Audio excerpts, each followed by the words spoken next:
Chapter 9. And now it's on-the-spot action news with your co-anchors Becky Narita and Peter McElroy. The camera focused on Becky. She smiled. "Good evening," she began. "The fashion world was stunned today by the sudden deaths of models Candy Walker and Amanda Keeler. The cause of death has been attributed to a violent allergic reaction, although authorities have not yet ruled out the possibility of drug use." Peter? Cut shot Peter, he smiled. And plans continue for the city's 200th birthday as Mayor Borg announced the unveiling of a statue of John T. Gotham, Gotham's founder. A hand reached off screen, leaving a piece of paper on Peter's desk. He grabbed a note and read, the smile gone. "This just in. 3 mysterious deaths at a beauty parlor," and Becky started to laugh. Peter frowned at his co-anchor. "Becky, this is hardly... Becky!" He jumped as something crashed off screen. Somebody switched to a 2-shot so everyone could see what was happening to Becky. She was writhing in her seat, her face twisting in all sorts of interesting convulsions. The camera jerked back and forth as though the cameraman wasn't sure he should be filming this. Technicians ran from either side, trying to do something, anything for poor Becky. She let her shot of her seat, feet wandering this way and that, hands striking out everywhere, sometimes connecting with technicians who had the misfortune to get too close. It was quite an act, but the finale was even better. She began to whirl in a circle, pirouetting like a ballerina. A surprisingly graceful move for someone as spasmodic as poor Becky. And all the time, she was laughing. Becky jerked upright. The force of her stopping caused her to do quite a magnificent double gainer over the news desk. And she had stopped laughing. In fact, she had stopped everything. All her muscles were frozen in a death spasm. The camera showed her happy face. "Kill the camera!" He yelled hysterically. "Kill it!" The picture disappeared. There was nothing but static. That was quite nice. The Joker pressed a button. What came next was even better. The videotape rolled, the Joker's TV signal overriding that of the news station and every other television station in Gotham City. The bright, colorful picture showed 2 cardboard cutouts of those supermodels, Candy and Amanda.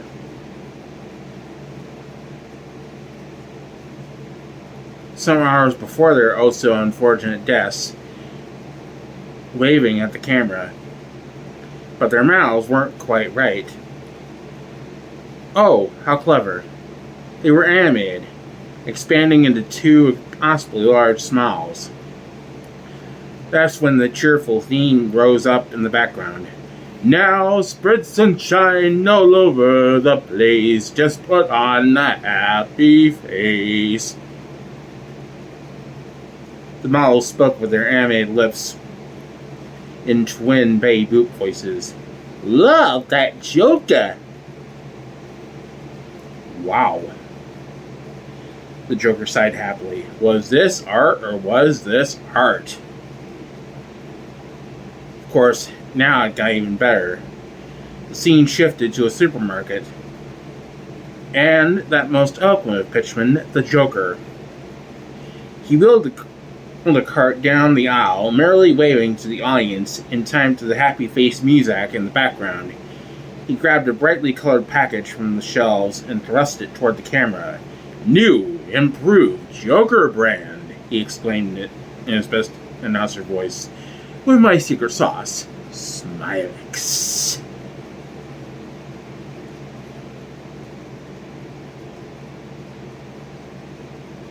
His hand pointed off screen. Let's go to our blind taste test.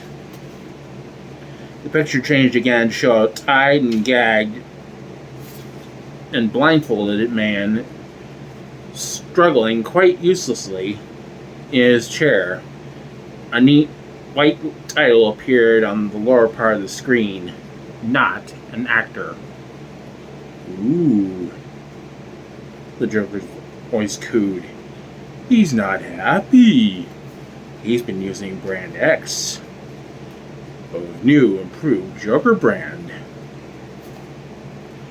The camera pulled back to show that our blind taste tester was not alone. Next to him was a blindfolded corpse with the most magical smile. I get a grin, the Joker continued, again and again.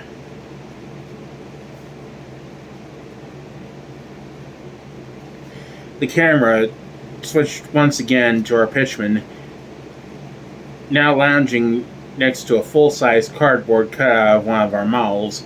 Once she's had the Joker's treatment, that lovely chocolate flesh, that magnificent green hair, that delicious tan, the Joker announced. Those ruby lips and hair color so natural, only your Undertaker knows for sure.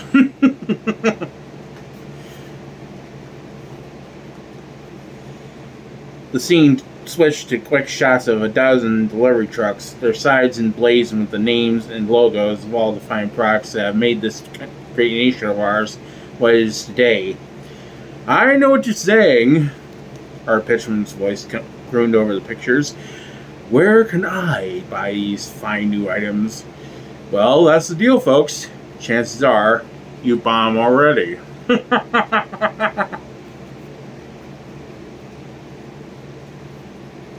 The Joker's handsome, distinctive face returned to the screen. He winked broadly at the audience. So if you did, he added cheerfully, remember, put on the happy face. The happy voices came back on, singing a different tune. Joker brand, we're changing the face of Gotham.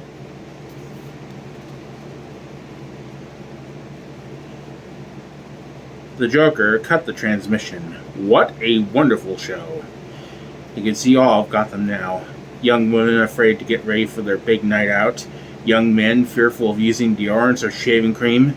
Whole families unable to trust their medicine cabinets. This was the Joker's finest hour. It was showtime in Gotham forever and ever.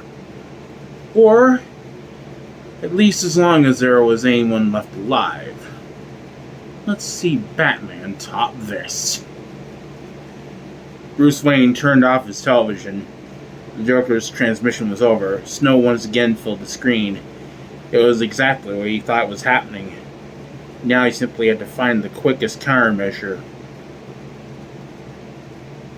Alfred entered the room and handed him another piece of paper to add to the file.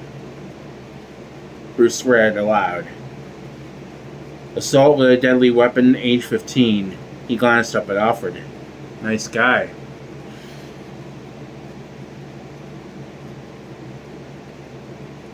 His eyes returned to the paper. Psychological testing, high intelligence, unstable aptitudes in science, especially chemistry and art.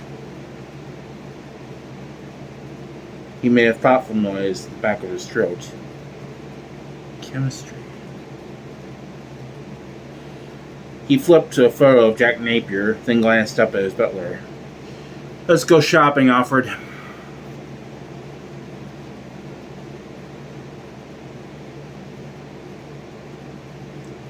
Panic grips Gotham, the Globe headlines read. Contaminated products claim 13 lives. Who is the mysterious Joker? An anchorwoman looked out of the TV screen. Her complexion wasn't very good, was it? And look at those bags under her eyes. 6 new deaths, she was saying, with no clues as to the Joker's deadly weapon. The camera shifted to an anchorman, one with a big, ugly zit on his nose. And what is the pattern? He added. Beauty and hygiene products? Cologne? Mouthwash? Underarm deodorant? The camera was back on the anchor wound. My, she didn't look very good at all. Her hair was all frizzy, she didn't have any eyebrows, you could see every wrinkle on her middle-aged face. Or worse yet, she said, there may be no pattern. The search goes on through Gotham's shopping nightmare. Gotham's shopping nightmare. My, those news people certainly have a way with words. Even if they did look like death warmed over. The Joker clapped his hands. This was getting better and better with every passing day. Gordon couldn't believe the mayor had called him in here. Gotham City was under siege. Harvey Dent was on the phone. The mayor started talking anyway. We're having this festival if I have to carry a shotgun and get people there myself. Dent hung up the phone as the mayor rattled on. Do you hear the words coming out of my mouth, Dent? The festival is on. You find out what this madman is poisoning us with, and fast. Do I make myself clear? Dent glanced over at Gordon with a, if I don't kill you will look.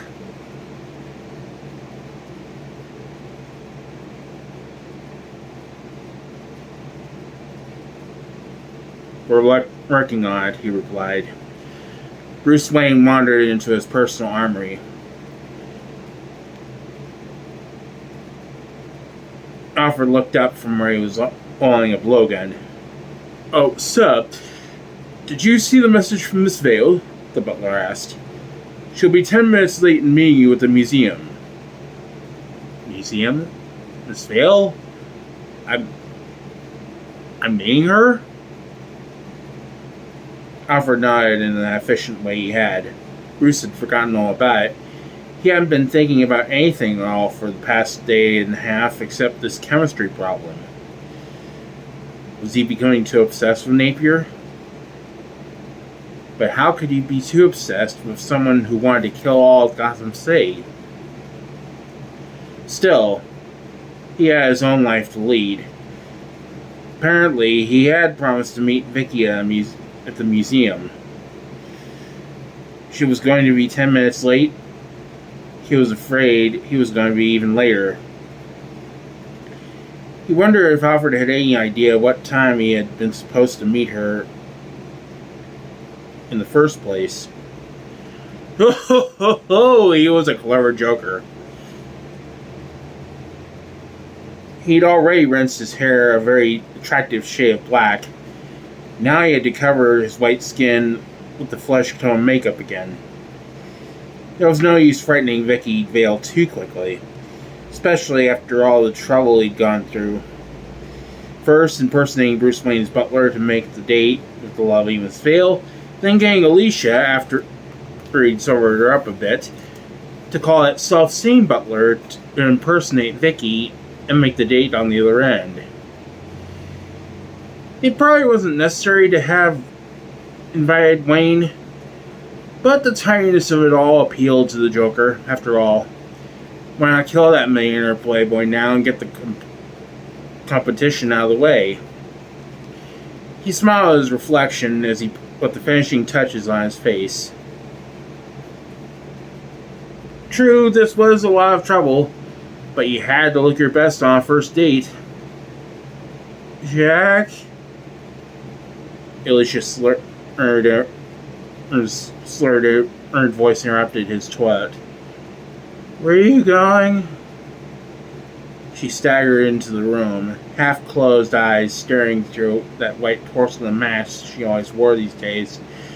Such a shame. What could he tell her that her poor drug-numbed mind couldn't understand? Joker shook his head. It just proved what too much high living could do to you. He stood with a flourish, admiring his countenance in the vanity mirror. Was there anything he had missed? Any last-minute touch to make the whole effect even more devastating?